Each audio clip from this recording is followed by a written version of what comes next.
Music is passion. Hi, everybody.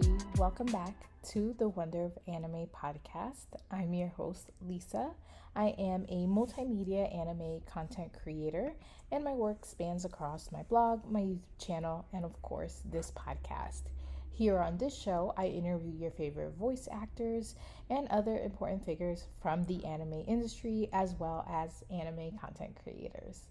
Welcome back to another week of the show. I am so excited to be bringing you another amazing episode. And yes, I am biased. I do think all my episodes are amazing. But really, the caliber of guests that I have on here just gets better and better. This week, we will be jumping right into the interview portion of the show. As far as what I am watching in anime and reading manga, nothing has changed from last week to this week. So we can skip all that until I have other things to talk about and get right into this week's episode. I'm so excited to be bringing you this conversation because when I'm telling you guys that I geeked out, you're going to listen to this episode and hear how excited I was to be getting all this knowledge and all this information. This week, I have Brandon Vovia on the show. Brandon Bobia is an animator and a freelance manga letterer touch-up artist. If his name sounds familiar, in last week's episode with David, he brought up Brandon because Brandon also works in Kaiju No. 8 as a letterer, and David does the translations. Brandon also works on Dragon Ball Super and a bunch of other projects as well, which we get into in this episode. I have so much manga, and the things that we talk about, the things that his job entails, were things that I never thought of. I was like, you are really blowing my mind at the fact that someone like you, the role that you do, makes it so that I have my collection, makes it so that I'm able to read and understand, and also just have a product that is visually appealing and I can enjoy it in my own language. Like, it's just so awesome, and I can't say it enough. I'm really geeking out in this episode. Brandon was such a joy to talk to, so informative, and there's people that you talk to that just vibe on a level, and you guys know me, I normally vibe with all my guests, but like Brandon, he just took all my questions like a champ and didn't make me feel any type of way. As many questions as I had. So a big thank you for Brandon for joining me on this episode. Of course, a big thank you to Rob, who had sent me Brandon's profile, and David from last week's episode, because he also mentioned me to Brandon and that I would be reaching out. So this episode is such a labor of love and just goes to show how awesome it is to be in community with others. Thank you guys, as always, for listening to this episode. If you have any suggestions on people that you want to hear on the podcast, different roles, whether it's an anime or manga that you want me to reach out to, any industry professionals that you think would talk to me, let me know, because I'm always open to having different guests on. I hope you guys enjoyed this episode as much as I enjoyed recording it, and I hope you have an amazing week. Bye now. I guess to get started, if you want to tell everyone a little bit about yourself. Yeah. I guess I'm Brandon Bovia. I work on manga for a living. I'm a letterer, which is basically this sort of like I guess you could call it like graphic design. It's a very similar sort of thing like in Western comics. It's like the person who like copy and pastes all the dialogue and chooses fonts and that kind of stuff. And then for manga, there's sort of like an added layer of localization. So where if there's things that are like signs or sound effects in addition to the dialogue, I'm the person who handles all that stuff. And I work on manga that some people might have heard of, like Dragon Ball Super and Kaiju No. 8 and stuff, and dozens more. Well, I didn't know this was like a position that existed. I mean, right? Yeah, it's weird. I guess you would think it does, but until like somebody puts a name on it, like I of course read manga have manga at all times near me. And I just think, like, I don't know why it never occurred to me that somebody is going in and fixing or editing the language that is often drawn into the background, like sound Yeah, effects yeah. and things like that. So I always like to know, what was your like weeb journey like? Like, have you been an anime manga fan all your life? How did you get into it? How did you get to this manga anime Yeah, I mean, fan? so I'm a millennial. I'm in my late 20s. So that I'm a Toonami kid basically. Yes. That's sort of where it all begins. I don't remember which one, was like first anymore because it was so long ago, but so the Dragon Ball Z and Pokemon and Sailor Moon, all that sort of stuff pretty much was where I started. I guess in a more interesting fashion, I became more aware of anime as anime around the time I was like maybe 12 or 13 or so, which I feel like is about the ripe age for most people. And that's when I started really getting into stuff like Naruto and just Shonen Jump in general, and just like basically seeking out whatever I could find. That is also a millennial here, also a Yeah. Toonami kid, watching Pokemon, Digimon, not really knowing it was anime. And like you said, like finding out, I think I was like 10 or 11 when I discovered Inuyasha and then Oh, yep, learned yep, like, oh, this is anime. Like this is a certain type of cartoon that I've been watching. But yeah. it's so interesting because I feel like a lot of us that are millennials, like we've gone through this phase where once we know like the name of it, then we're just like watching a whole bunch of stuff, even if it's not even like our genres now, but Oh, yeah, we're like, yeah, yeah. you just You just wanted to get your hands on consume. all of it. Mhm. Like I remember I was watching like Fooly Cooley. I was like, I would Yep. never watch that now, but when I was younger, I ate that shit. Yeah, yeah, I was absolutely. it's so I love that like a lot of us have the similar journeys in that aspect. So you also, I assume that you also do translation because you're fixing the backgrounds that have the So Japanese. that stuff is normally done by the translator. Like I just Mhm. get like a Word document, and it's just, basically it's got everything on the page that needs to be done. We don't need to know Japanese for our job. I'm fairly intermediate at it, but it's just sort of like, and it helps when sometimes things are unclear or the placement is unclear, and I can just read it and know where stuff goes. But yeah, for the most part, we're not translating things. We Mhm. are just putting in the words that the translators have put in. So the reason I asked that is because the Japanese that you do know, then was this like, did you start this as a teen or like kind of Oh, what yeah. was your journey into, I guess, being a letterer? Oh, yeah. So I think the big thing for me was I drew my own comics. I wanted to be a comic artist originally, and so I was drawing my own like manga styled comics, and particularly in high school.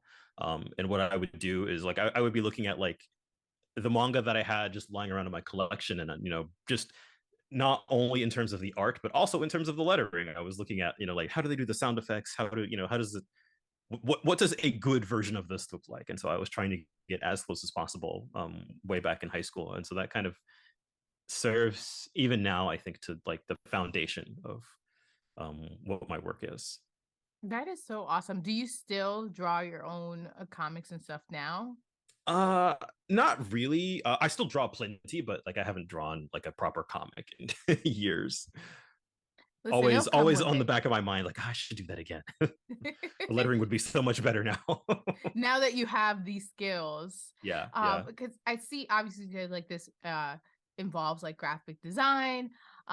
So how was kind of like your journey? Because like I said, I didn't even know this was a job. So like how did you Yeah, even yeah. find out this was a job and get Yeah, into I mean, I it? think it sort of goes back to just like uh looking through just manga that I had around. And I would be looking at like the credits pages, and I would start following like, oh, okay, like this person lettered this, and I can go check out other books lettered by that person, and you sort of get a sense of each person's like individual style and stuff. And that, I think, was sort of where I was like, okay, like lettering for manga is like a whole thing. Like there's people, whose jobs it is to, do that. And so even back, gosh, I want to say 2011, 2012 or so was when I was like, you know, it would be really cool if I had that job because I have those skills. And I feel like I even back then I had a fairly like critical eye for that sort of thing, but I didn't actually get my start until 2017. I love that you like looked at the people in the credits and stuff because I feel like I do that. I feel like sometimes I'm like, let me who's this person on here? Yeah, And a lot of times people think like, oh, nobody's like looking at the credits and stuff, but I'm like, it's important to see it is important. Yeah. who's producing the work that I wanna that I'm interested in or something. I mean, I ain't gonna translate nothing, but Yeah, but but who and it's I think I was saying David like sometimes like you're so used to you start recognizing the names and like yep. I'm a huge like Clamp fan. So a lot of Mhm. the Tokyo Pop Clamp works that I have like I collect the Clamp stuff. So a lot of it the Tokyo Pop was like translated by like the same person for like a lot Yep. of them. And I'm just like I think I remember a couple years ago, like before I started my podcast or anything, I was like look them up online, and I'm like, I wonder what they're doing now. Like, are they still here? Because I think Yeah. too is that I guess I didn't realize how everyone has like their own style, and as a person, you put that into the work that you're doing. Yep. So with the lettering, I'm so curious. Do you have like a direction, like somebody above letting you know like what exactly is they're looking for, like on a page, or is that kind of like up to your judgment on what you're fixing or what you're adding the Mhm. like information to? I would say so. Most publishers have like a style guide, and that style guide dictates things like what kinds of fonts you can use. You know, do you subtitle the Japanese sound effects or do you replace them outright? Like if you're subtitling them, there's like multiple approaches you can take in terms of like size and font choice and stuff like that. And some publishers are more strict than others. I think if you sort of pay attention, you can see like, oh, you know, for some publishers, I think no matter who the letterer is, like this stuff all kind of looks the same or looks similar, just because that's just like they have a house style and that is what you do. But other publishers do give you a good amount of freedom in how you want to approach things. And then individual editors can be an influence as well because they might be looking for something. But so it just sort of it depends on a lot of things. That I'm just like I'm thinking of some of the specifically because I have like I just reread this and I look at like some of like the background and I'm just like this is such a hard job. Like I think about Yeah. especially like fight scenes and things like that because I it wasn't until now that I'm like that I pay more attention to the other because I'm like when I'm into something, I like devour it. I read Oh it yeah. so fast, like I'm not even noticing. And for my YouTube channel, I have this series again with Clamp where I'm rereading all the work from the beginning. So I'm reading it slowly and more like taking my time looking at stuff on the pages. And I noticed like some of the sound effects are like in the actual like part of the fight that's happening and I'm just thinking I do Oh yeah. light graphic design for my own personal brand and stuff and I'm just like I cannot imagine replacing some of these things and like the It can time get pretty tough. consuming. For I guess for somebody listening who doesn't maybe quite understand why this is so difficult is that when it comes to things like sound effects and signs and stuff like that, we have to just sort of manually go in and you know like erase the Japanese and then put the English in, and then because you know the character placement doesn't match one to one, you have to redraw the art to sort of like fill the gaps. And so if you're doing something with like a fight scene or a bunch of detailed backgrounds, like there's just lines everywhere. And so making it a seamless reading experience so that you don't think about those things is like that is the things that I pride myself on. It's like just making it look like it was originally supposed to be there. I would imagine too in doing that, especially since you also like, you know, you've done your own art and stuff. Like, do you feel like you get like a perfectionist kind of vibe when you're working Yeah. on it? Because I feel Yeah. like the minor graphic designs, I'm putting like quotes because I don't want anybody to confuse me for somebody like you who's actually knows what they're doing. I just do light stuff like cloning things when I need to. And I'm just like, it will take me forever because I'm so critical. And I imagine like when you're doing this, like Kaiju number 8, where you're getting this week to week and there's deadlines. Like, how do you, I guess, in your mind, like work on it, or have you trained yourself in a way where I imagine speed comes into it, but like you're not like over analyzing every single thing? Yeah, I think at this point, like five or so years into it, I kind of have a good understanding of what I'm allowed to get away with or what I let myself get away with. If just because I have so many manga to work on, like I just you learn to let stuff go. And sometimes that does because there is sort of like there's a bit of a back and forth process with editorial. So not so much for like weekly stuff because there's no time, but like for print volumes there's usually like 2 or 3 rounds of feedback. So that usually gives me a little bit of room to like, okay, maybe if I'm looking at this again while I'm not just, I've had enough distance that I can come back and be like, do I need to tweak this? Do I not? And then there's stuff that the editors point out, like that, they basically tell me tweak this, tweak that, stuff that I've potentially missed or thought would have been good, but I think your decision making in the moment, especially when you're on deadlines, like it isn't always what's like the best approach for just like for the book in general, just like for the reading experience. So I appreciate having those rounds of feedback because I can kind of get out of my head a little bit. Yeah, like and I think too, like it sometimes I find this even like if I'm writing or like editing a video or something, like the more you look at it, the more you find things like I feel like you start making stuff up that be Yeah. wrong. Like you're like, this looks, and it really isn't, but you've been working on it so long, like your own mind is playing tricks on you. And sometimes you got to be like, all right, let me just take a step back and process this mentally. Oh yeah. So with the is with the weekly stuff, and then for example, once that gets turned into like a volume that they're gonna go to print, do you have Mhm. access to the same like chapters like that you worked on for the weekly, or is there like, do you get a new file and you got to kind of start everything all over again? It's a little bit of both. So the man, where do I want to start with this?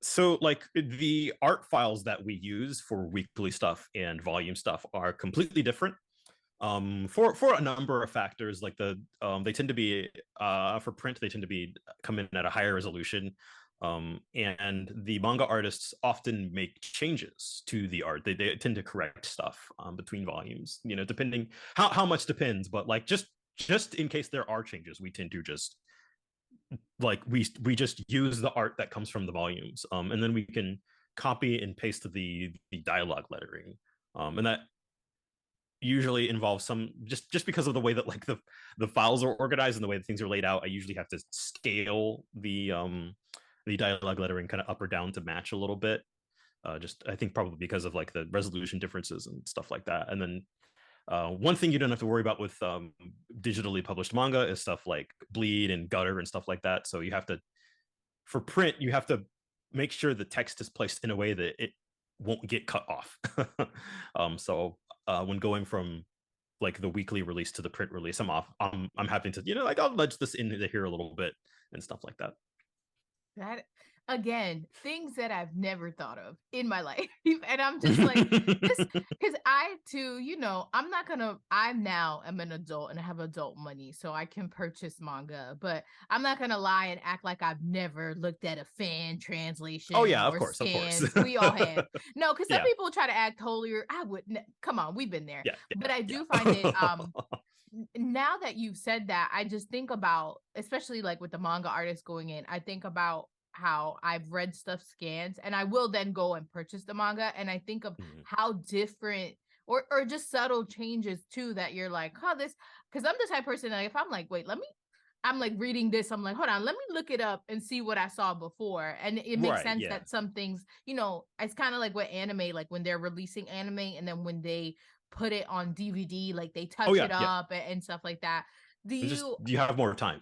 Yes, and then you have, and then, but it, the untrained eye like isn't like looking at things like that. Yeah, Do you ever yeah. have moments where you're like, I like when you get the book form and you're about to do the book, you're like, great, I can read. This is gonna be better than the, or you have, I guess, like a second. Does it feel like a second chance to make it even Yeah. better?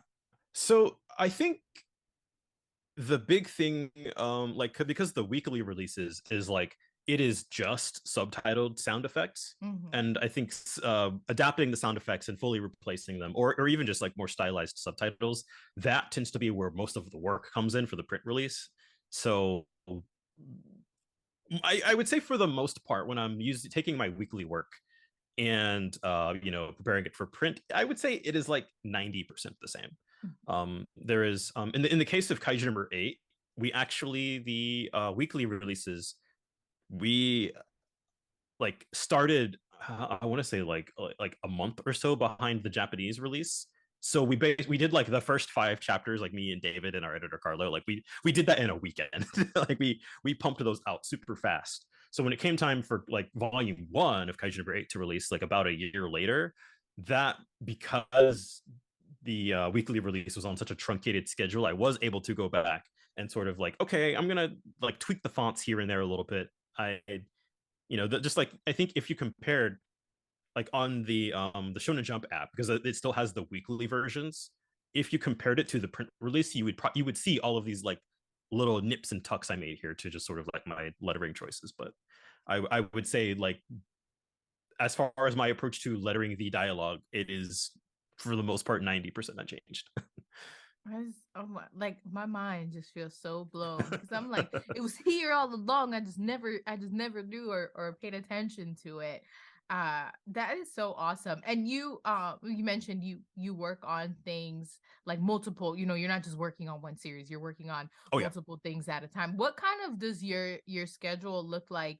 Or like how do you pace yourself when you're working on stuff? Do you tend to like, I'm starting this series, I'm gonna finish this one project before doing the other? Are you doing things simultaneously? Like kind of what is the best way you organize yourself? I would say on a good day, or no, I would say on an average day, I'm juggling like 3 different manga. I wouldn't call that a good day necessarily.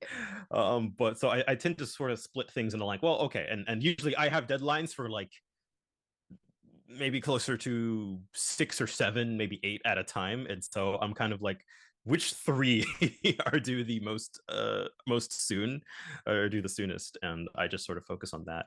I think if I can get away with it, I tend to pick 2.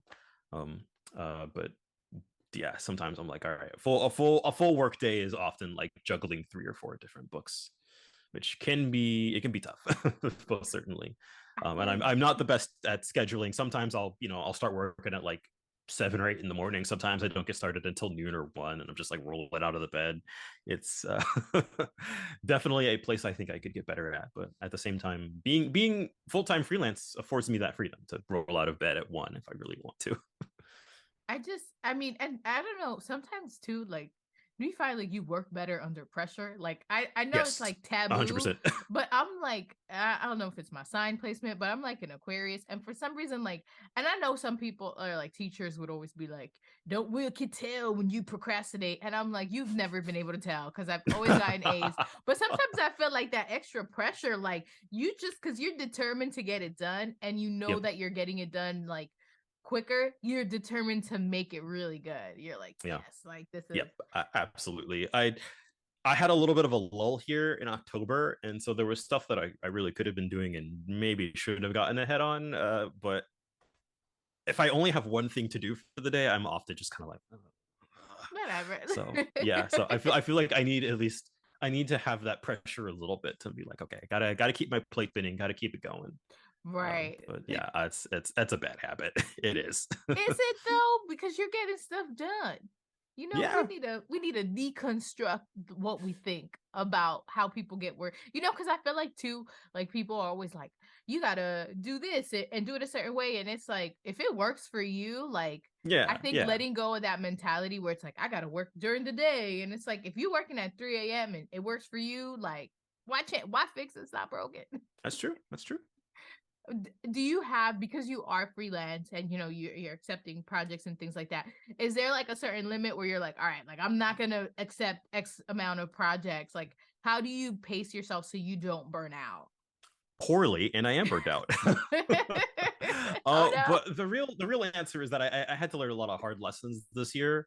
I had some pretty bad like computer issues back in June or so, and that happened at a moment where I was already like I had zero wiggle room, and suddenly I couldn't work for like a week and a half. And then it was just like I didn't get like my schedule was just backed up until like a couple months ago. It was real bad. So I'm trying to be better at understanding like, hey, just because I can take on everything doesn't mean I should. And I'm allowing myself to sort of like just be realistic with myself. If like I can't handle this, just say you can't handle it. Like that is it is more responsible to just let them know that you can't rather than having the like veneer of like you want to appear reliable so you accept everything, but then you're not reliable because you're constantly missing deadlines, and it's like yeah, that's not healthy. I just want to thank you for being candid about that because I am like in this creator space and people don't talk about that, like where Yeah, you like get in over your head. And I think it's so important because I feel like you want to do good. You want to like feel like you can do everything and then you're burning yourself out. And like you just yep, said, like you think you're being reliable by being like, yes, yes, yes, I can do it. And then in turn, like you're doing way too much that like something's slacking, like something got to yep, give, yep, something's gonna suffer. And I feel like this is where people like in terms of I'm speaking like create because I have a lot of creative people who follow me, like you end up just your hand is in way too many places when in fact you could just scale back and it's quality over quantity. You yep, might be working yep, on less but you have more to give those projects. And I think people I've had times like that too where I've like thought that I could schedule 3 4 interviews back to back to back. And then I'm like, oh no, like after the yeah, second, I'm like super. And then, I've had to reschedule. And then people like are like, oh, I just cleared my schedule for you. And yeah, now you're, like you have that. And I think it's so important for people to be candid about. And sometimes I feel like it's unfortunate, but until it happens to you, like you don't learn those lessons. Like yeah. you kind of have to be burnt a little bit. Yeah, you have to learn what your ceiling is. Like you have to learn what your limits are, and like you only do that kind of by just butting up against your limit. And it's like okay, and then in my case, a lot of the problems that I would have is like every time I hit that limit, I would learn how to get a little bit faster and a little bit faster. So I was like, at this point now, I can bang out manga volumes like nobody's business because I've hit my limit so many times. But that always thinks that I have. It makes me think I have more time than I do. Where it's like I forget that yes, I can do a manga volume in like 4 days, but do you really want to? No, that's not good. No. Or like you said, you mentioned you had computer problems. Sometimes too, like you get that false sense of confidence and then something happens that's out of your control Yep, or like it's every gonna time, set you back. Like, every yes, time. you gotten faster. This the time your computer says, psych, I'm gonna Yep, have some issue that now is yep. your problem. Oh, it's it's hard and I think but I love stuff like that in the times of like that self-development because that's also this is for your job but this is lessons for any part of your life too where it's like things are exactly. so there's always that point where it's like when people are like there's this meme, it's like, oh, everything's going right in my life so I know my check engine line about to turn on.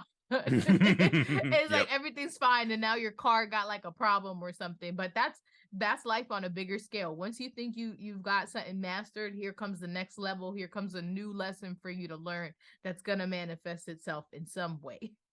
Yeah, absolutely. So I love that lesson in a positive direction. What do you think is like doing this job and all these projects? Like what is something you feel like you've gained positively or like new skills or something that you're really proud of that you've managed to accomplish in doing this work? Um, I honestly think I just kind of like it's let me grow up a bit. Just in terms of like when I started this work, I was like a college dropout. Just living at home, like no prospects or really anything. And so I sort of had to over the years I've kind of become like the learning how to support myself, learning like okay, I got bills to pay and stuff like that, and just sort of like general adulting. I think that this some of the most rewarding stuff, but also like it comes with a sense of just like I'm an artist, so I love getting better at stuff. I love feeling progress and being able to look back and go like, oh, like this a manga that I may have lettered like 5 years ago. It's like, oh, I would take a completely different approach to that now. And even though like it's something that's out in the wild and people have gotten enjoyment from, and that is satisfying in on its own level, I think I sort of get this double satisfaction from like, yeah, I'm better and I'm going to continue getting better at this thing. And that, this first of all, shout out to the college dropouts. I'm right here with you. Although I'm almost done getting my degree finally, but I think like that part of growing up, it's so funny because I think of sometimes of things in like a boomer mentality. Like a boomer would be like, this isn't a real job, like, and it's funny, like you've taken like such a passion and made it a real job. I mean, it always was a real job, but like the fact that people, often look down on freelance, whatever type of freelance work people are doing, like people don't usually think of that like as a main source of income or as something sustainable. And like you've made it something sustainable and you've been able to continue that. Like to me, like that's so awesome because people often don't look at freelance, or I mean, it also depends on the industry too, because I guess not all like freelance is like lucrative and things like that, but that actually just made me think of because like doing this podcast and all my creative things, I'm very like in tune in the industry, and I know because of the pandemic there was like a boom with manga sales, like manga going through the roof, people, publishers getting requests to publish things that have been out of print. Now they're trying to get more licenses. Has that affected your line of work in terms like there's a lot of projects for you to work on, or like the ability is there? Probably to a negative degree almost, because I work for like I like 6 or 7 different manga publishers. I'm trying to count off the top of my head, somewhere in the ballpark of 6 or 7, which is way too many. I don't recommend that to anybody ever. Of course, I work for those 6 or 7 in like differing capacities, but because we've had sort of a manga boom here in the pandemic, it's just like even before like 2019, I was already at the point where I'm like, I'm good. I'm not wanting for work since 2019 basically. But since the pandemic, it's just been like everybody wants a piece of me, more or less. But which is where I had to learn to like, all right, I gotta pick my battles. Right. And the good thing is though, there's work. Like yes. And the more work, you can be more selective. And yes, now you absolutely have options. So because you're working for different companies, and obviously everybody's gonna have their own process. Are you, how do I word this? Like if somebody is reaching out to, are they like, here's the projects, here's 5 manga, we want you to do these 5 mangas, or are they reaching out to you for specific manga titles? Like, I guess in terms like, how do you get the assignments that you get? I would say most of the time it's one at a time. I've heard of people being able to pick out from a list, and I think I've gotten that once. And but yeah, generally speaking, it's like, hey, we have a specific project for you. A couple of times, they've approached me just like specifically like, we think you would be a good fit for this, just like based off of your taste and your experience, and that's always at least a little bit flattering to me. We're like, oh, okay, they considered that I might be the best person for this, even if I may or may not be. But I appreciate the thought on that level. There was what other thing I was going to add to that I don't. Thought just completely left my brain. I'm sorry. It is okay. But yeah, usually one at a time.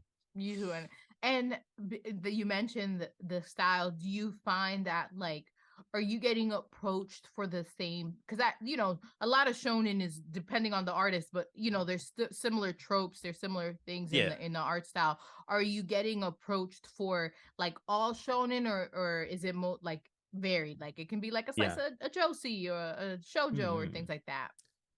Yeah, it really depends. I don't know. Like at Viz Media, say for example, like because I work both on Shonen Jump stuff and I also work on just like broader stuff outside of that branding. And so for the broader stuff outside of that branding, like I've worked on like two different Shoujo Beat projects and a couple of like Viz Signature and just kind of other random stuff.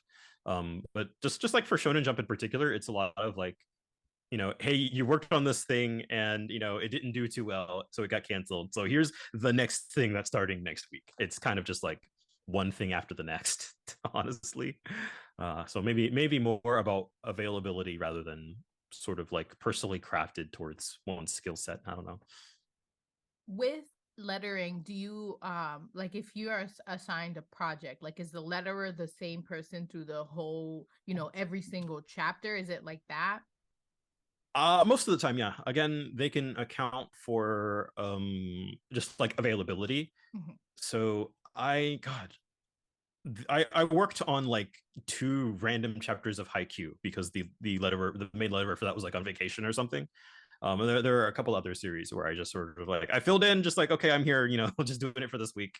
Um, I don't think I've had anybody do that for my projects just because like I don't go anywhere, so I'm just here doing this stuff full You better time. take vacation. Burnout. This I'm is how you trying. prevent I'm burnout. trying.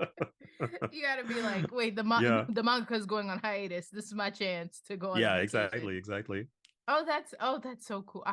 This is so like fascinating. Yeah. Is there like a project that people would be like surprised or like, because I was talking to David, I was telling him I'm like a huge Boys Love fan, and then Mhm. he whips out this boy that I've Oh yeah. already Yeah. read and I own, and I'm like, but you wouldn't think so because You're right. he You wouldn't has a think. lot of shonen and stuff. Yeah. So one you wouldn't think that I worked on. Hmm. Um, it's funny. Like a friend of mine who was reading it approached me about this like a couple days ago. It is a manga published under Denpa called Pleasure and Corruption, and it's basically like this kind of like weird kinky BDSM manga. Oh my god. And like they just straight up like they're like, you didn't use a pseudonym for this? I was like, I didn't really care. Not you didn't use Yeah. it, like you would be like, sorry, use my different name. Yeah, I was like, and they even asked me at the time. I think they were like, "You want to use a pseudonym for this one?" I'm like, Is that whatever." common? People using pseudonyms for certain projects? Yeah, well, I don't know about common, but it is definitely like one of those. If you ask, they accommodate. Oh, And I've never had to do it myself, or I've never felt the need personally. But I generally like outside of that one, I feel like I don't tend to work on like really raunchy stuff, so I haven't felt the strong need personally. I just Googled it and I don't. This cover looks it's interesting. it's something, all right, yeah. And that was one where I didn't know what I was getting into. And then just by the time I started, I was like, oh, all right, sure. And because you want to be seen as reliable, so you're just like, all right, I'll stick it out. I guess I'll do this. Yeah. So when you get projects, do you get like a summary or like a kind of like, here's what this is about? Um, Sometimes it can kind of I think it could range from like nothing basically to just sort of like, here is a preview link in Japanese on like a book site, like just sort of like, see if it's kind of your thing. And I think a couple of times I've gotten like the full like sort of back of the book summary, but yeah, for the Is most there part, I don't know. Some people are actually pretty picky about just like the kinds of things that they work on. If I have time, I'll do pretty much anything. Yeah, and most of the things that I have started to turn down is just it's the time thing. Like, Mhm. but there are also things that I would I would maybe not work on if I just like, I guess sometimes my eyes are bigger than my stomach, or just Mhm. kind of like, I probably didn't have to take this on, but I have money. Listen, money, that was gonna be my next question. If there was Yeah, anything or like any genres that you just won't touch. Because I mean everybody has their things, but also money is good. Like yeah, money's good. Yeah. so if you I'd ask Brandon this too, if you are like working on a series that you like actually are reading and actually enjoy, what is your process when you get those like when you get the translation? Are you like, let me read it first and see what happens in this next chapter, or you like, let me just work on it and then I'll go back and enjoy it? I tend to for Dragon Ball, I tend to read the chapter before I start working on it just because I'm curious. And something big like Dragon Ball is very entertaining to like, because I know what's going to happen, you know, like a couple weeks ahead of time. So I'm sitting here like, all right, chapter's done, like just ready to watch like the internet implode that, you know, like, oh, Goku did something stupid, or, you know, like, oh, the villain, I can't believe they did this. And I'm just like, I can't wait to see how people will react. I I think it tends to be the most entertaining to watch fan reactions for. mhm. It feels like you have, I mean, this is nowhere near the same, but I'm like on a press list for Tokyo Pop. Yeah. And so sometimes they'll send like advanced like digital copies of stuff that I actually like and like what, and I'm like, then you read it and they don't say nowhere like don't talk about this, but you feel like you're like I'm on a little like I read this Oh yeah, before. Like you feel like you're in on it, and it really does like feel really good. You're like, yes. Yeah. So I would imagine, I feel like I would have no chill. Like if they had me working on some project that I really enjoyed, I would just be so hyped. But at least you have like the, you know, David or other people that you work with that you can talk to about the Yeah, chapter. that tends to be the best part about being in contact with the translators for because I'm not in contact with everybody. But in the case of like with working on Kaiju No. 8 with David, like David almost without fail every week is just like, hey, like, like, oh, this happened, can you believe it? And I'm like, oh yeah, this is, you know, it's nice to be able to talk to somebody about it like a week or two before it comes out. Because So otherwise, yeah, for like, I know I've got plenty of friends who read Dragon Ball, and I'm just kind of like just sitting on my hands, like I can't talk about it. Like, and do they, are they like, once they read it, are they like, I'm finally caught up, let's talk? Yeah, for sure. I had a in one of my discords, I have we have like a fun little group going for a while of just like, you know, we would all read stuff, including Kaiju No. 8, and that would be the one where I'm like, I can't say anything. I'm a chapter ahead of you guys. I'm sorry. That I would listen, I would be, if I had that type of power, I would be so like, yes, you guys are Yeah. waiting on me so we can talk about it. And I've been here and I've had the knowledge. That's so cool. Yes. If you have a like a series that you feel like challenged you the most, that was like really took you like to new levels with your skills or anything like that.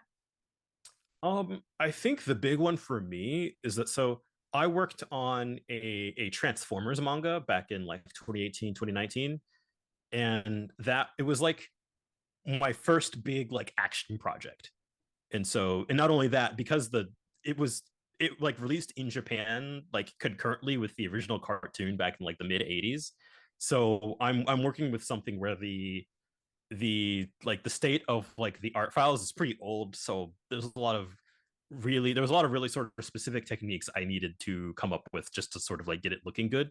And on top of that, it was just like, you know, it's like a silly like, you know, manga for kids, so it's just kind of like the stories are very simple. It's just like wall-to-wall action for like 300 pages.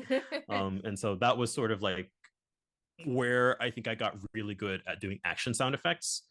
And then it was probably a few months after I finished Transformers, I started working on Dragon Ball, which of course is just, you know, all action all the time. So by the time I started working on Dragon Ball, like I was ready. And That like I think prepared that, you. yeah, I think that Transformers project was sort of the like, I don't know, people maybe know me for being good at action sound effects. And I think it's probably because of Transformers, where I was like, I have to get really good at this. You just tapped into another thing that I didn't think about, is like working on older stuff, because I do, you know, a manga release, especially again with this manga boom, like there's a lot of interest for older stuff Yeah. and like things that or like sometimes in the US we just get stuff late, like they won't license a series into like 2 or 3 years. And like art is something that's always changing, so I can imagine like that's not even something that I considered, like the old, because again, me and my clamp stuff, because like like I just think about clamp because they're the work I'm most familiar with, but their art style, like this is all from the 90s. So Yeah. imagine like the 90s to now their recent, like their 2000s art style, their 2010, like they've changed art style so many times, and that's just one group. So I imagine Yeah, like the genre and stuff. That's so cool. it does. The big thing about working on old manga, I'm having to uh I'm having to face this challenge with the manga I'm working on right now called Spriggan, which was originally released in Japan in the early 90s. Pretty much any manga published before like 2010 or so, the dialogue is sort of like you basically have to erase it by hand because it is just like that is the status of like where the art files are at. Like that's just in the case of like Transformers and stuff too, like it's like the dialogue is like physically glued onto the page, so there is no sort of like you just got to erase the Japanese by hand like completely. Anything about 2010 or newer, you still have to erase the sound effects if that's the treatment that they're doing, but like dialogue at least is on its own separate layer, and sometimes you have to manually turn off that layer, but even that, it's like one click versus like taking multiple minutes to physically erase dialogue by hand. That is So so that's something that I tend to be wary of. I'm like, if this is little anything over 10 years old, I'm like, oh, I'm gonna have to erase all the dialogue. Mhm. Is that like a publishing, I guess, choice now that they are, because I feel like now, I think as a manga, like a person creating the manga, like you have to expect that, or like at least hope that your work is gonna be translated. Yeah, And I guess a lot of companies too, like they have, like they already partnered. So I guess maybe that's like the publishers in Japan making those choices to have them on different layers to make it easier to translate. yeah, I would say for the most part, and just I imagine like technology has moved on, and then just like Mhm. like stuff is lettered digitally here in the US. So I imagine like they that was sort of the point where they moved on to lettering the dialogue in Japanese digitally as well. I figure.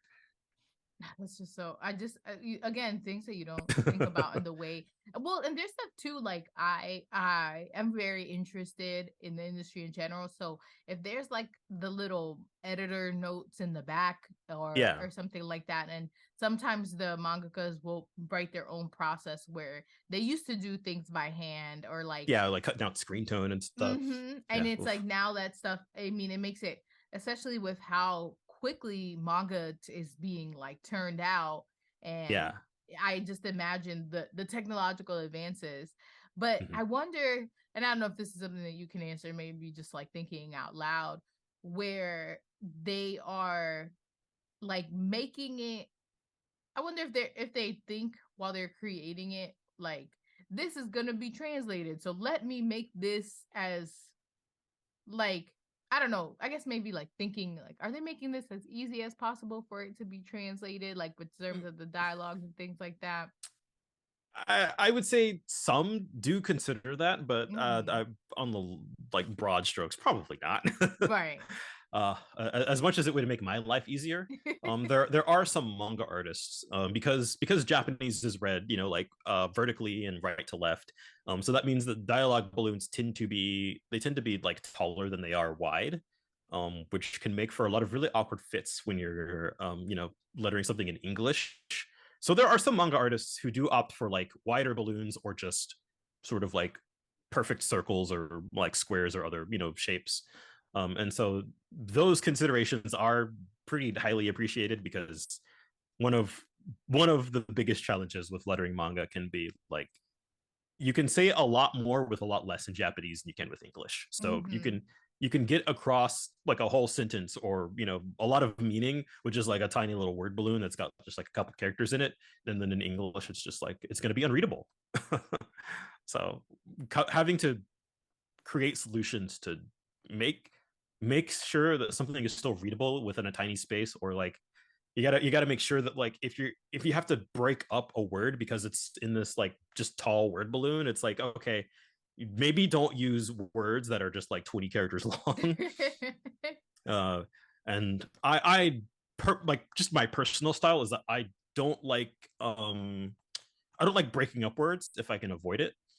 just because I think it's easier to read if a word is not broken up, or if a word is broken up, or if like I have to, if a word absolutely has to be, I try to shape the surrounding words to make it look better, to like all the sort of funky technical stuff that I try to keep in mind. But yeah, with thin word balloons, it tends to be a kind of problematic. This is something that I don't think I've ever paid attention to, but when you Mhm. are like putting the words in like the balloons, do you have like, are you able to make like one balloon font like a little bit smaller, or does it have to be, this font size has to be consistent on every single thing? um I think the like how consistent it has to be depends on, style guide, editor preference. For the most part, I try to make sure that like balloons that are next to each other are as close to the same size as possible. But like if it's like the next panel over, or like across the page, and sometimes you want stuff to be bigger or smaller just like for emphasis. Mhm. So I tend to think of it more in terms of like white space, like how close to the edge is like the English lettering from the edge of the word balloon. And so I try to manage that white space per word balloon. So like like proportionally, I guess you could say. I'm trying to keep it consistent proportionally. That makes sense. I'm thinking too now, I'm just gonna flip through my manga here because I also thought of this one thing that they do where it's like, and I feel like this is very common in shoujo where somebody's like looking up at the trees and they have Yeah. thoughts, but then the words like the words are part of the tree, and it's like I forget, they use like translucent um font. Do you find that stuff like that is like, I just think of like here, like where they put the words, this is not gonna, I'm gonna have to cut this out, the actual listening podcast, but where like they have the words as like big things here. do Mhm. do you try to match like perfectly what the manga had, or is you kind of have a little bit of freedom there where it makes more sense to make it look a little bit different? Yeah, so like with, I guess with like sound effects and stuff, we are trying to get as close as possible. And so that comes down to like, taking note of like, okay, is the sound effect, is it black with a white outline, or is it white with a black outline? And like we try to emulate like brush effects and stuff like that to get uh that's an aspect I think we tend to have a lot of freedom in terms of like how we want to approach it, but we are generally trying to get as close as possible.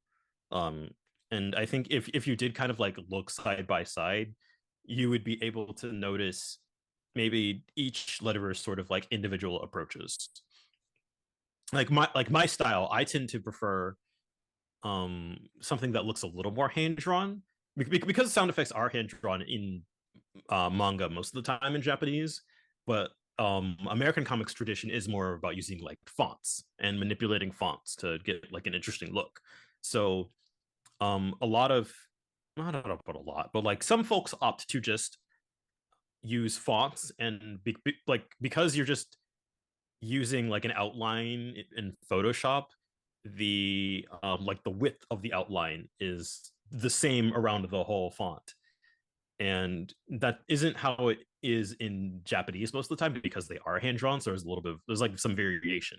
So I try to incorporate some of that variation back into my English sound effects whenever possible. Not all the time. And some folks just go straight up hand drawn English sound effects, which are, I would say that is the ideal, but I don't have the time for it, and I'm not that good at it. That leads me to this other question that I thought of. Mhm. What tools do you use? Are you doing this all not necessarily the program, but are you still like, are you doing this like, do you have like a tablet that you Oh draw yeah, with? yeah, yeah. Mm-hmm. When I say hand drawn, I mean like with a tablet. Mm-hmm. And then, or are you doing it like with like your mouse? And because I never like could do, I have really bad handwriting, so I couldn't, and I Yeah. can't draw, so I can never do like those tablet things. But I guess, are you using a combination of that, or is it mostly you like with your mouse? on the. I would say if I'm working on sound effects or if I'm redrawing the art, I'm using a tablet. If I'm lettering dialogue, I'm using my mouse.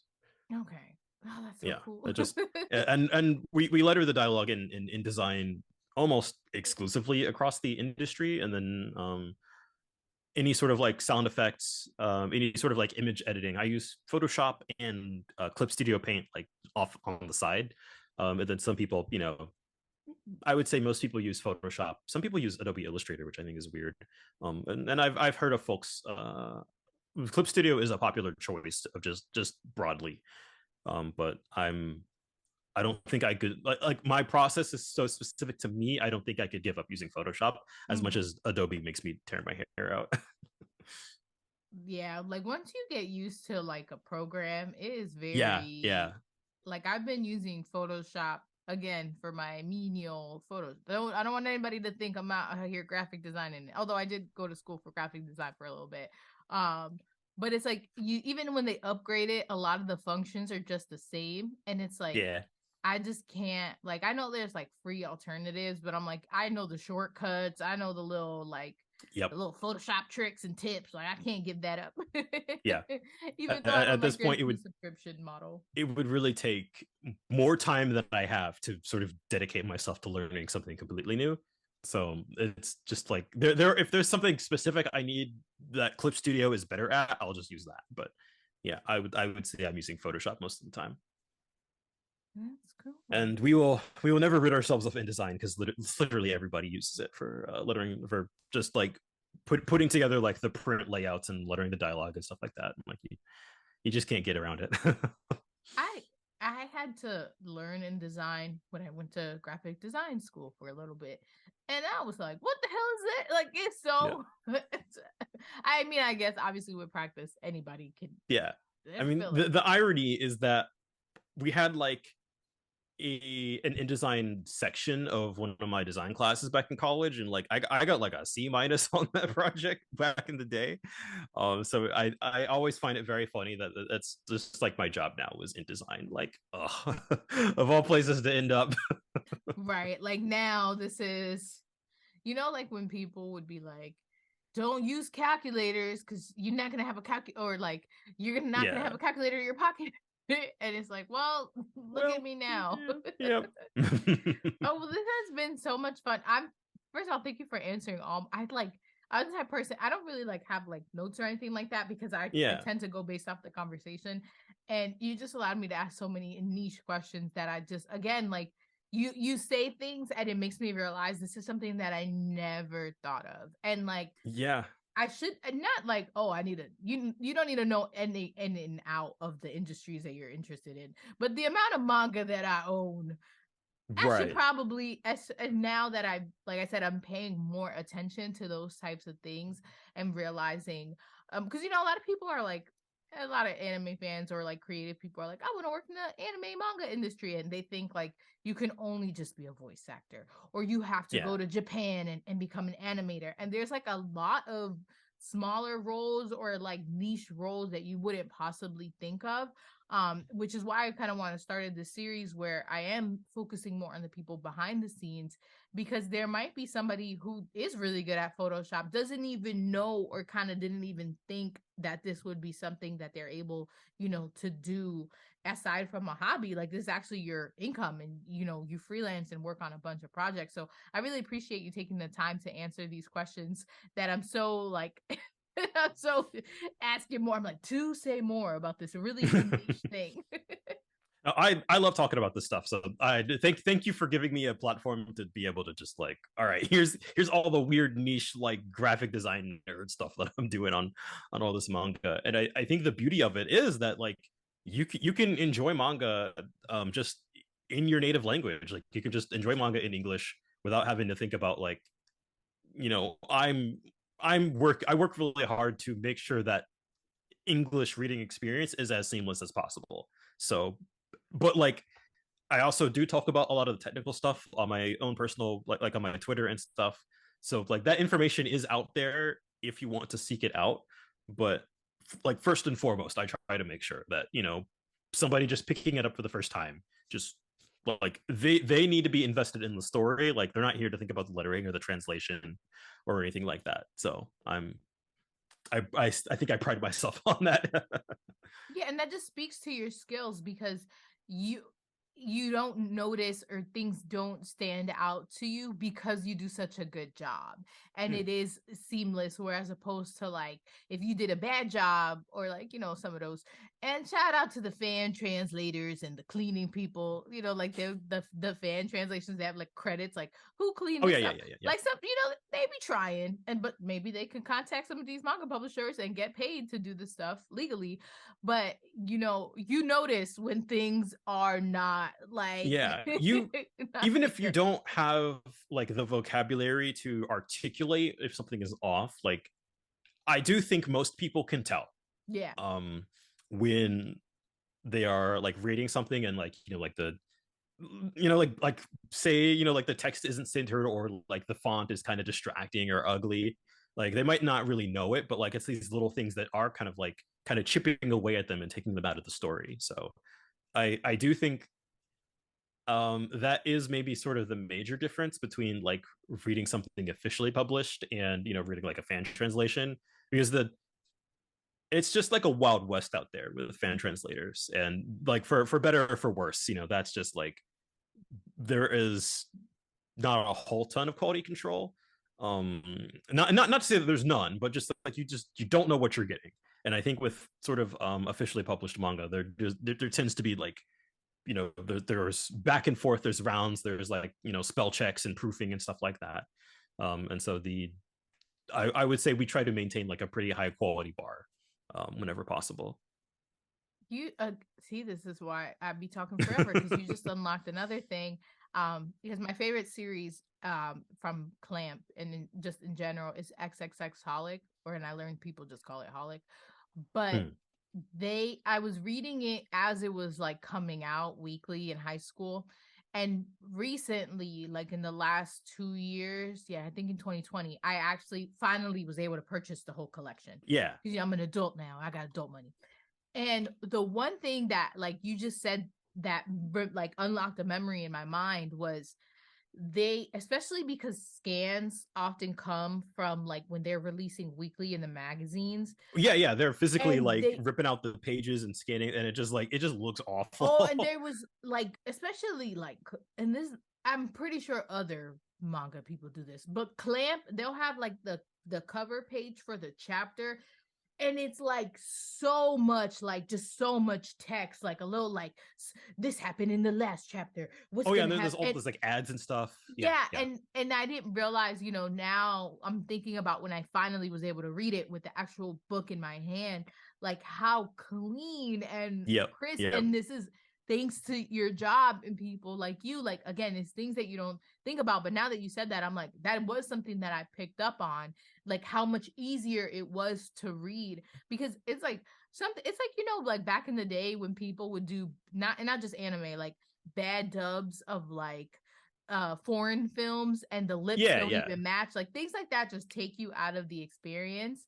And it is, a lot of, I don't tend to think of, like when I think of anime and manga fans, I don't give these type of people a lot of the people that are like, well, I like the original source, and Yeah, yeah. I watch subs only because it's and it's like, yeah, Yeah. but you don't speak Japanese, you're reading the English at the bottom of the Yep. screen. You're reading the translation. I sorry to sorry to Sorry break to you. burst your bubble, you're Yeah, still yeah. not consuming. I'm consuming it in the way that it's intended. No, it was not Yeah. intended to have English text at the bottoms. Get over it Yeah. yourself. But I don't really pay attention to them when I talk about anime and manga as a whole, because the fandom overall is not made up of those weirdos. Yeah, yeah, for sure, for sure. But it is, I'm somebody that's always about access, and I think it's so important, when we open up and we're translating these things, like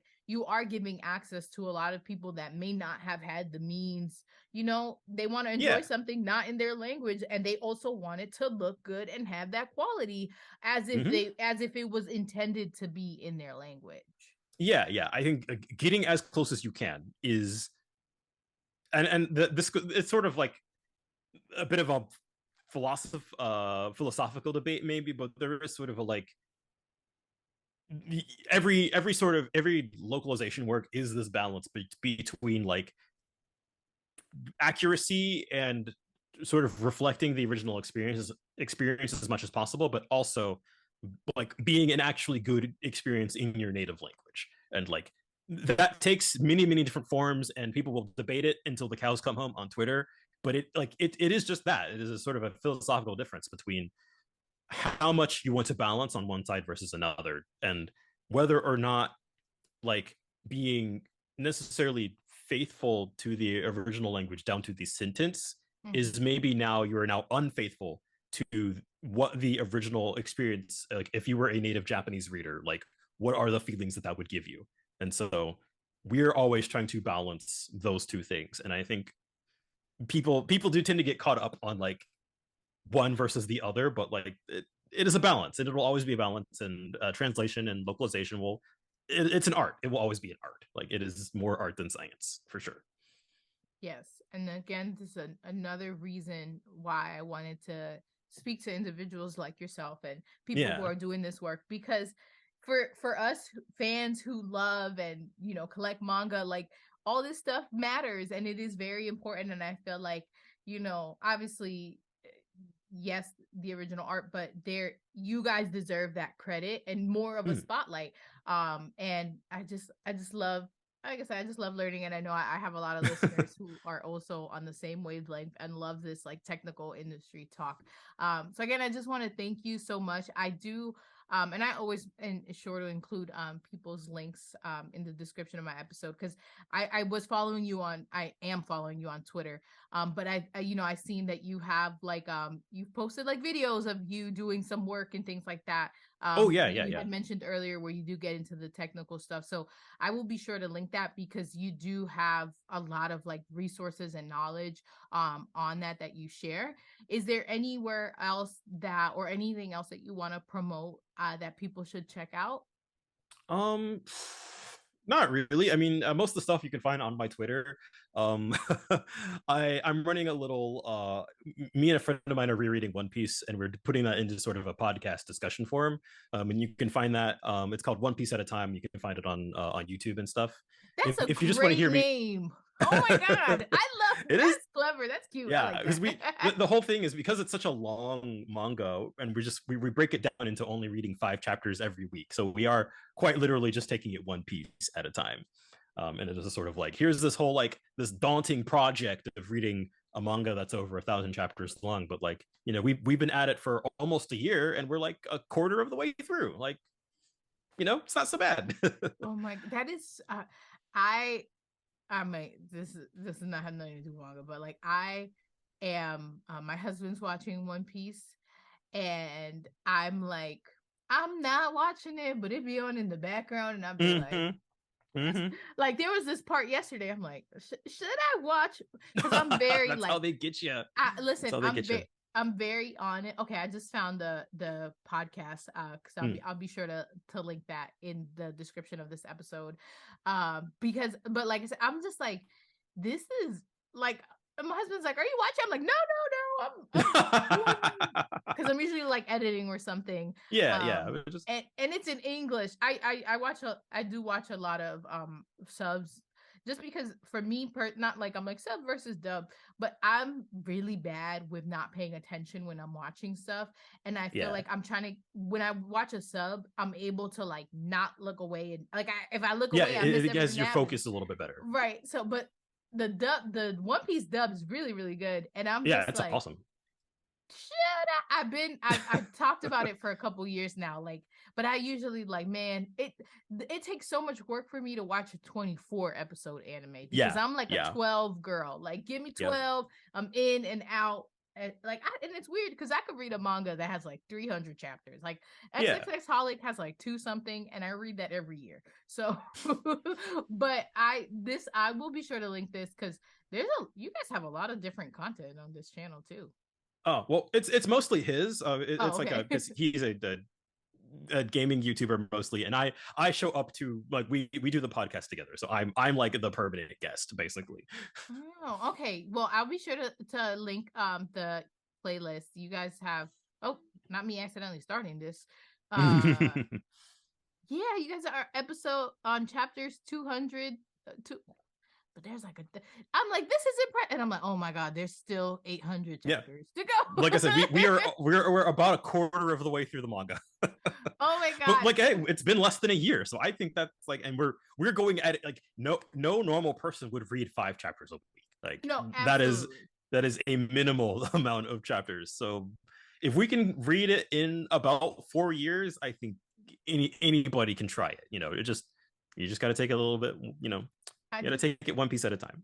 I just think, yeah, like, oh yeah, in 4 years, and then like there'll be 1,000 more chapters. Yeah. You just never catch up because maybe closer to 5 or 6 by the time we're done. Right. Well, thank you so much for joining me. I'll be sure to link all your socials and your website and this podcast in the description of this episode.